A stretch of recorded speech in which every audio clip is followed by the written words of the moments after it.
Salam sejahtera di dalam Tuhan kita, Yesus Kristus. Nama saya Pendeta Cornelius Ritiau dan kami dari Great Commission Gospel Ministry Fellowship di Los Angeles, California, Amerika Serikat.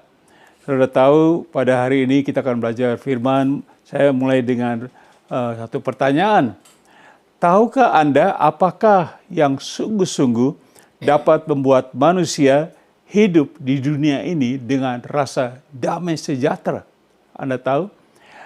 Apakah itu uang? Apakah itu jalan-jalan kemana-mana, misalnya ke luar negeri, tamasya? Apakah itu pesta pora? Juga kalau kita jalan-jalan ke mall, ke bioskop, nonton sport, saya suka nonton sport, merayakan hari ulang tahun, atau merayakan pernikahan. Apakah semua hal ini akan memberikan kita rasa damai sejahtera? Mari kita berdoa. Bapa di dalam surga, terima kasih atas hari ini kami akan belajar dari firman-Mu sekali lagi. Berkati kami, yang terutama berkati hamba, penuhi hamba dengan Roh Kudus-Mu, supaya setiap kata-kata yang keluar dari mulut hamba dipimpin oleh Roh Kudus untuk kemuliaan-Mu. Oleh sebab itu, ampunilah segala kesalahan dan dosa kami. Di dalam nama Tuhan Yesus Kristus, hamba berdoa. Kita semua katakan, Amin. Amin. Jadi saya ada note-nya begini, mengapa manusia hidup dengan banyak kegelisahan, khususnya di akhir zaman ini. Nah, kegelisahan karena masalah ekonomi, masalah kesehatan, kejahatan di mana-mana, dan yang paling digelisahkan yaitu masalah peperangan, baik di dalam negeri atau antar negara, yaitu bangsa melawan bangsa, seperti kita melihat sekarang di mana-mana kadang-kadang ada peperangan. Oleh sebab itu, dunia pada hari-hari terakhir ini sungguh-sungguh memerlukan rasa apa? Rasa damai sejahtera. Anda memerlukan rasa damai sejahtera, saya memerlukan rasa damai sejahtera. Jadi kita akan lihat judulnya. Judulnya yaitu Damai Sejahtera. Amin. Mari kita katakan bersama, damai sejahtera. Dalam bahasa Inggris, peace. Peace, damai sejahtera. Kita akan masuk ke dalam poin nomor 1. Poin nomor 1 saya taruh yaitu berbahagialah. Berbahagialah. Be happy. Bahasa Inggrisnya be happy. Saya note, kita akan lihat note sebelum kita masuk ke dalam ayat. Note-nya seperti ini. Saya akan memulai dengan membaca dari kitab Mazmur, karena saya tahu bahwa ayat-ayat ini akan menolong kita untuk kepada siapa sesungguhnya kita bergantung supaya kita hidup tidak selalu gelisah, tetapi berbahagia. Anda mau berbahagia? Coba kita baca Mazmur 1 ayat 1a, yang berbunyi, berbahagialah. Amin. Berbahagialah orang yang apa? Orang yang tidak berjalan atau menjalani hidup menurut nasihat orang fasik. Nah, walaupun orang fasik ini ya seorang hebat, seorang presiden, seorang kaya, dan sebagainya. Nah, Mazmur 1 mengatakan berbahagia kalau Anda dan saya tidak berjalan atau hidup menurut nasihat orang fasik. Coba kita baca Mazmur 10 ayat 4. Kata orang fasik itu dengan batang hidungnya ke atas alias apa? Congkak. Allah tidak akan menuntut. Tidak ada Allah. Ini orang fasik mengatakan tidak ada Allah. Itulah seluruh pikirannya. Nah, kalau firman Tuhan mengatakan, orang fasik mengatakan tidak ada Allah, Allah tidak menuntut, kenapa kita harus minta nasihat dari mereka? Makanya firman Tuhan mengatakan berbahagialah orang yang tidak minta nasihat dari orang fasik. Coba baca Mazmur 37 ayat 14, katakan seperti ini, orang-orang fasik menghunus pedang dan melentur busur mereka untuk apa? Merobohkan orang-orang sengsara dan orang-orang miskin, untuk membunuh, membunuh orang-orang yang hidup jujur. Ini orang fasik. Firman Tuhan katakan mereka itu membunuh orang-orang jujur. Bagaimana kita mau minta nasihat dari mereka? Ya, orang fasik. Saya taruh note seperti ini. Note-nya, jadi janganlah meminta nasihat dari orang fasik. Ada banyak orang dan mungkin juga orang-orang Kristen yang mencari nasihat dari orang-orang fasik. Saran saya, jauhilah orang-orang fasik. Orang-orang pintar, paranormal, atau ahli nujum dan lain-lain yang tidak percaya Tuhan, supaya hidup kita tenang dan damai sejahtera.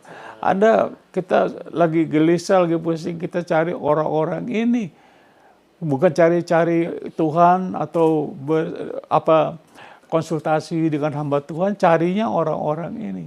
Hati-hati. Oke, kita lihat poin nomor 2. Yaitu ujian iman. Apa? Ujian iman, testing of faith. Testing of faith. Coba kita lihat note, saya taruh note sebelum kita lihat ayatnya. Seringkali kita mengalami satu suasana yang membuat kita merasa kehilangan damai sejahtera. Lalu kita berdoa, minta pertolongan Tuhan. Tetapi sebagai seorang yang sungguh-sungguh percaya kepada Tuhan Yesus, ada kalanya iman kita sedang diuji olehnya supaya menjadi teguh, dan dia akan menjadikan iman kita sempurna. Artinya saya taruh note, jadi ada kalanya kita melampaui masa-masalah yang sulit. Sebenarnya Tuhan sedang mengetes iman kita. Apakah kita lari dari dia atau apakah kita tetap bersama Tuhan. Coba kita baca Ibrani 12 ayat 1 dan 2. Karena kita mempunyai banyak saksi bagaikan awan yang mengelilingi kita, marilah kita menanggalkan semua beban dan dosa yang begitu merintangi kita, dan berlomba dengan tekun dalam perlombaan yang diwajibkan bagi kita. Kita dalam satu perlombaan iman, supaya dengan tekun kita ikut Tuhan, ya. Coba baca ayat 2-nya seperti ini. Dikatakan, marilah kita melakukannya dengan mata yang tertuju kepada Yesus, yang memimpin kita dalam iman, dan yang membawa iman kita itu kepada kesempurnaan. Jadi firman Tuhan berkata, kita dalam perlombaan. Perlombaan ini juga dalam perlombaan hidup ini, mata kita tertuju kepada Tuhan Yesus, yang memimpin kita dalam iman dan yang akan membawa iman kita kepada kesempurnaan. Saya taruh note seperti itu, note seperti ini, kita bisa baca bersama. Jadi sangat penting sekali kalau mata rohani kita selalu tertuju kepada Tuhan Yesus, khususnya di dalam pergumulan hidup kita selama kita masih hidup di dalam dunia yang sangat penuh dengan tantangan hidup ini. Saudaraku, kita hidup di akhir zaman. Kita perlu dengan segala tantangan, kekacauan. Tadi saya katakan masalah ekonomi, masalah kesehatan, segala macam kita di lingkungan kita akan terjadi. Karena firman Tuhan mengatakan kita harus berlari mata tertuju kepada siapa? Tuhan Yesus. Coba kita poin nomor 3 dengan cepat, yaitu tahan uji. Tahan uji, endurance. Tadi kita belajar bahwa kita sedang dalam perlombaan, dan juga ujian, juga iman kita diuji oleh Tuhan. Sekarang kita akan belajar tahan uji, bahasa Inggris endurance. Coba kita lihat Yakobus pasal 1 ayat 12, dikatakan, berbahagialah orang yang yang bertahan dalam pencobaan.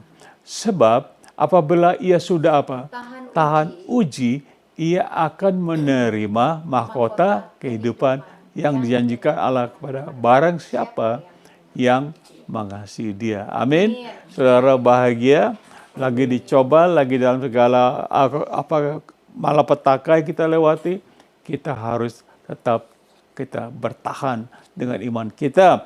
Jadi kita baca coba 2 Korintus 13. Saya taruh note dulu, maaf. Note ini berkata, to be honest, saya tidak tahu bagaimana bentuk mahkota kehidupan itu. Saya tidak tahu. Dan kapan kita akan menerimanya, karena ayat tadi kita baca ayat ini sama sekali tidak menyebut kata sorga. Jadi dibilang kamu akan menerima mahkota kehidupan di sorga. Kita tidak setuju, kita tidak tahu. Hanya dikatakan apabila ia sudah tahan uji dan berapa banyak mahkota karena percobaannya banyak bermacam-macam. Saya tidak tahu mahkotanya berapa banyak, tidak dijelaskan. Pokoknya kita tahan uji dan akan menerima mahkota kehidupan. Amin. Saudara tahan uji, kalau nggak dapat mahkota. Mungkin juga bisa dapatnya sekarang kita di bumi, saya tidak tahu apa bentuknya. Oke. Nah, kita lihat 2 Korintus itu menguji diri. 2 Korintus 13 ayat 5 katakan, ujilah dirimu sendiri, apakah kamu tetap tegak di dalam iman. Selidikilah dirimu, apakah kamu tidak yakin akan dirimu bahwa Kristus Yesus ada di dalam diri kamu. Sebab jika tidak demikian, kamu tidak tahan uji. Amin. Jadi kita harus tahu, yakin bahwa Tuhan Yesus ada dalam hidup kita, diwakili Roh Kudus. Kita kalau sudah mereka sungguh percaya, kita tahan uji. Nggak percaya, ayat ini nggak percaya, nggak tahan uji. Simpel kan? Kalau saudara ayat ini mengatakan mau tahan uji, saudara harus percaya bahwa Tuhan Yesus hidup dan kita. Amin. Tepuk tangan dong. Nah, contohnya kita belajar dari Rasul Paulus. Next, Rasul Paulus berikan kesaksian dari 2 Korintus 11 ayat 23 sampai 27. Saya akan baca dengan cepat ya. 23. Paulus berkata, apakah mereka pelayan Kristus? Aku berkata seperti orang gila. Aku lebih lagi. Aku lebih banyak berjerih, lelah. Lebih sering di dalam penjara. Saudara sering dalam penjara, didera di luar batas, kerap kali dalam bahaya maut. Ayat 24, dengan cepat kita akan baca. 5 kali aku disesah atau dicambuk orang Yahudi, setiap kali 40 kurang 1 pukulan, artinya berapa? 39 kali. Ayat 25 selanjutnya dengan cepat, 3 kali aku didera, 1 kali aku dilempari dengan batu, 3 kali mengalami karam kapal. Sehari semalam aku terkatung-katung di tengah laut. Luar biasa. Ini Rasul Paulus kasih kesaksian. Nomor 26, ayat 26. Dalam perjalananku aku sering, katakan sering. Aku sering diancam bahaya banjir dan bahaya penyamun, bahaya dari pihak orang-orang Yahudi dan dari pihak orang-orang bukan Yahudi, bahaya di kota, bahaya di padang gurun, bahaya di tengah laut, dan bahaya dari pihak saudara-saudara palsu. Ini semuanya bahaya. Nggak ada yang nggak bahaya. Paulus alami ini. Ayat 27 dikatakan, aku banyak berjerih lelah dan bekerja berat. Kerap kali aku tidak tidur. Aku lapar dan dahaga atau haus. Kerap kali aku berpuasa, kedinginan, dan tanpa pakaian. Paulus menanggalkan imannya dengan semuanya, dikatakan aku menanggalkan iman. Apakah dengan semua yang dia lewati ini, dia, Tuhan aku tanggal, aku nggak kuat, aku minggat, aku quit. Dia katakan itu. Paulus tidak minggat, dia tahan, dia ujian ini. Coba kita baca 2 Timotius 4 ayat 6. Dia kata, sebaliknya Paulus berkata, mengenai diriku, darahku sudah mulai dicurahkan sebagai persembahan dan saat kematianku sudah dekat. Ayat 7-nya dikatakan, aku telah mengakhiri pertandingan yang baik, aku telah mencapai garis akhir, dan aku telah memelihara iman. Diuji imannya. Dari semua yang dia lewati, dia katakan akhirnya, aku telah memelihara iman. Anda memelihara iman? Dalam kesusahan dan sebagainya, akan diuji. Amin. Coba kita masuk poin nomor 4 dengan cepat. Dikatakan, damai sejahtera Yesus. Damai sejahtera Yesus. Peace of Jesus. Peace of Jesus. Coba kita baca Yohanes pasal 14 ayat 7. Tuhan Yesus berkata, damai sejahtera kutinggalkan bagimu. Damai sejahtera apa? Kutinggalkan bagimu. Damai sejahtera ku berikan kepadamu. Dan apa yang ku berikan tidak seperti yang diberikan oleh dunia kepadamu. Janganlah gelisah dan gentar hatimu. Amin. Ini Tuhan Yesus. Tepuk tangan dong, Tuhan Yesus tuh dia tahu kita sering gemetar, kita sering takut, kita sering bingung. Tuhan bilang, aku berikan damai sejahtera kepadamu. Dia kata, jangan gelisah, jangan gentar. Haleluya. Coba lihat Yohanes 16 ayat 33. Semuanya ini kukatakan kepadamu supaya kamu beroleh apa? Damai sejahtera dalam aku. Dalam dunia ini kamu menderita penganiayaan, tetapi kuatkanlah hatimu. Aku telah mengalahkan dia. Amin. Yang penting saya baca lagi, saudara, supaya menangkap ini. Tuhan Yesus berkata, supaya kamu beroleh damai sejahtera apa? Dalam aku. Saya katakan pada mulanya, saudara mencari kesenangan dunia, pesta pora, jalan-jalan, itu damai sejahtera dunia. Tapi Tuhan Yesus menjanjikan saudara akan mendapat damai sejahtera di dalam Tuhan Yesus. Oke? Jangan lari dari Tuhan Yesus. Coba note-nya seperti ini. Note yang berbunyi, Tuhan Yesus berkata bahwa di dalam dunia ini kita menderita penganiayaan. Tuhan Yesus bilang tadi.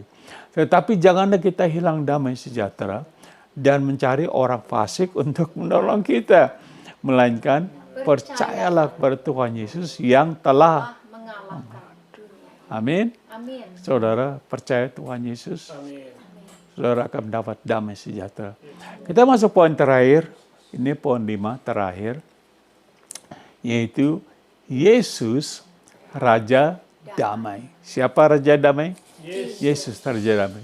Jesus is King of Peace. Jesus is King of Peace.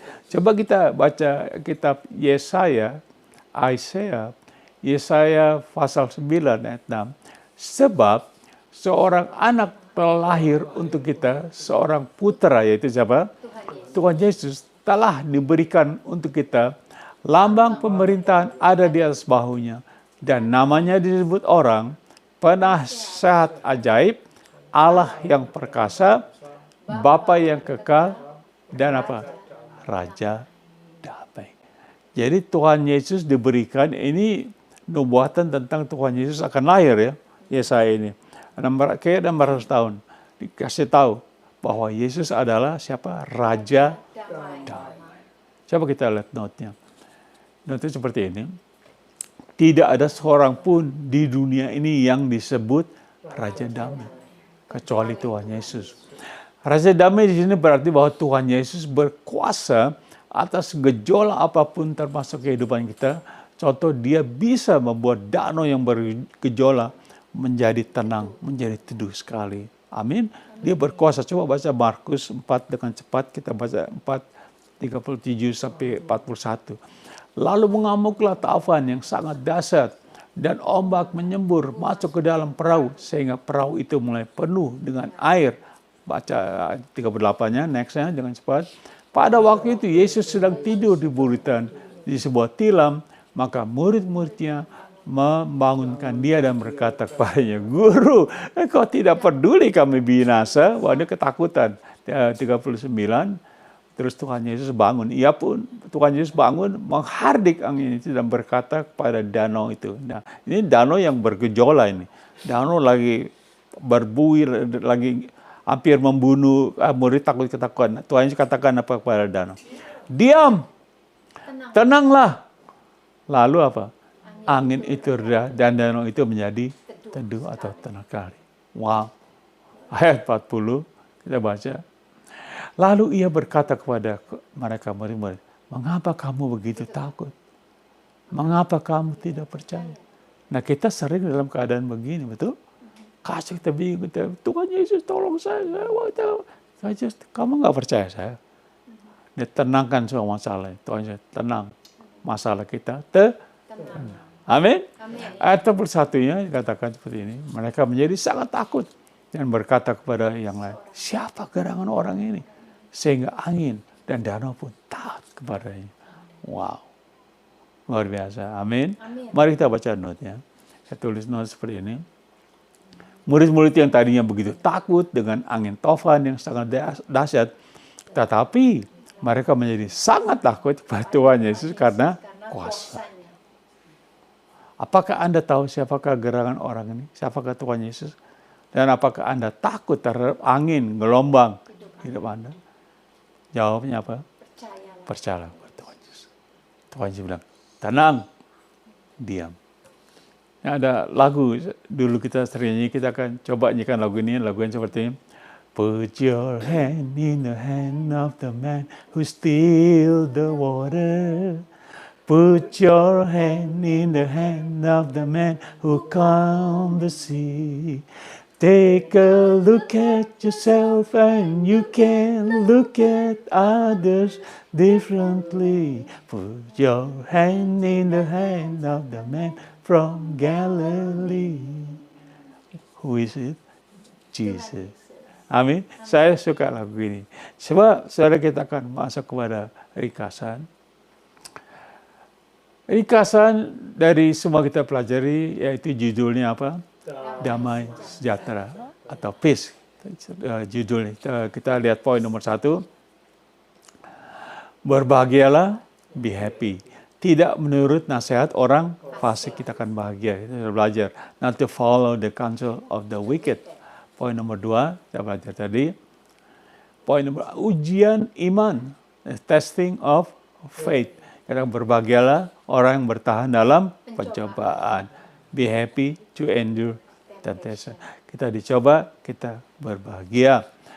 Poin nomor 3, dalam percobaan kita berbahagia, sekarang tahan uji. Endurance. Berbahagialah orang yang bertahan dalam pencobaan. Blessed is the man who endures temptation. Poin nomor 4, kita belajar tadi, yaitu damai sejahtera Yesus. Peace of Jesus. Damai sejahtera kuberikan padamu. Tuhan Yesus katakan, my peace I give unto you. The peace that the world cannot give. Damai sejahtera yang dunia ini tidak bisa berikan. Coba tadi poin nomor 5, kita belajar tadi, Yesus Raja Damai. Yesus Raja Damai. Jesus is King of Peace. Angin tofan dan danau taat. The wind and the lake obey. Luar biasa. Saudaraku, jadi saya taruh aplikasinya apa? Anda sama sekali tidak bisa membeli damai sejahtera dengan uang. Saya katakan tadi, dengan melancong, tamasya, tidak bisa. Karena damai sejahtera adalah pemberian Tuhan Yesus kepada setiap orang yang percaya kepadanya. Jadi pemberian. Kita tidak bisa beli. Kita tidak bisa tanya Tuhan Yesus, berapa harganya damai sejahtera? Saudara banyak duit, saya mau beli damai sejahtera. Anda tidak bisa beli, tetapi percaya pada Tuhan Yesus. Amin. Sebagai kata penutup, saya taruh seperti ini. Wah, itu gambar saya suka, angin tofan di danau. Tuhan Yesus katakan, diam, tenang, luar biasa. Coba kita lihat kata penutup. Janganlah mengandalkan hikmat manusia atau dunia untuk apa? Mendapatkan damai sejahtera. Karena hikmat dunia adalah apa? Kebodohan bagi Tuhan. Amin. Kita lagi pusing, nggak ada masalah, kita pakai hikmat sendiri, cari orang pintar, cari segala macam. Nggak, tidak akan bisa. Saudara harus datang kepada Tuhan Yesus. Berdoa kepada Tuhan, tolong saya. Dan Tuhan akan menolong Anda. Amin. Saya akan berdoa supaya kita semua ini hari ini mendapat damai sejahtera. Amin. Saya tidak tahu saudara sedang karena ditimpa malapetaka apa, saudara sedang bingung, sedang itu. Tapi kita akan berdoa, kita akan sepakat, karena Tuhan Yesus katakan 2 orang sepakat dalam satu perkara di bumi, Bapa sepakat di surga. Kita akan tundukkan kepala, kita berdoa. Bapa di dalam surga, terima kasih atas firman-Mu tentang damai sejahtera. Dan kami percaya Engkau adalah Raja Damai. Tidak ada orang lain yang adalah Raja Damai, hanya Engkau Tuhan Yesus. Saat ini kami datang kepadamu, tolong kami Tuhan, kami kawan-kawan yang sedang dalam keadaan khawatir dan sebagainya. Tuhan, berikan kami damai sejahtera-Mu, supaya kami hidup tenang. Terima kasih Tuhan Yesus, di dalam nama-Mu kami berdoa. Semua katakan amin. Saudara berdoa tadi, saudara terima itu pemberian Tuhan dengan iman. Saya katakan tadi, iman kita diuji pada saat iman kita pakai, kita terima janji Tuhan Yesus. Amin. Saya akan berdoa siapa jadi doa penutup untuk kita diberkati, doa berkat maksud saya, dan kita akan menyelesaikan acara ini. Mari kita tunduk kepala sekali lagi berdoa. Kiranya kasih Bapa, kasih yang luar biasa, kasih yang sangat agape, kasih yang tidak pandang bulu, dan semua anugerah, segala anugerah melalui Tuhan Yesus, Raja Damai, Tuhan Yesus, Juru Selamat kita, dan persekutuan di dalam Roh Kudus menyertai kita dari saat ini sampai selama-lamanya di dalam nama Tuhan Yesus. Hamba berdoa. Semua katakan amin. Amin saudaraku. Selamat hari ini. Semoga saudara berbahagia. Jangan ikut orang-orang fasik. Ikut Tuhan Yesus. God bless you. Sampai kita ketemu lagi. Bye-bye. Amin. Terima kasih.